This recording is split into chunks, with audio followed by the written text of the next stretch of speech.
መራው ይህ ፍጡር ነው። ይህ ፍጡር ማን ነው ታዲያ?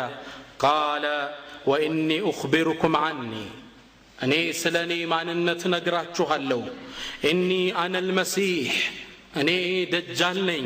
ወኢኒ ዩሽኩ አን ዩእዘነ ሊ ፊል ኹሩጅ፣ እኔ አላህ እንድወጣ የሚፈቅድብኝ ሰዓት ይደርሳል።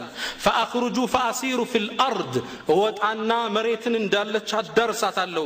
ፈላ አደኡ ቀርየተን ኢላ ሀበጡሃ ፊ 40 ለይለተን፣ 40 ቀን ነው አላህ የሚሰጠው። በ40 ቀን መሬትን አዳርሳታለሁ። ገይረ መካ ወጠይባ፣ መካና ጠይባ መዲና ስትቀር አላቸው። ፈሁማ ሙሐረመታኒ ዐለየ ክልታሁማ፣ ሁለቱም መግባት አላህ ሐራም ለኔ አድርጎብኛል። ኩለማ አረድቱ አን አድኹለ ዋሒደተን ሚንሁማ እስተቅበለኒ መለኩን ቢየዲህ ሰይፍ ሰልጣ። መካና መዲና ልገባ በተሽከረከርኩ ቁጥር መላይኮች ከሳት የሆነ ሰልተን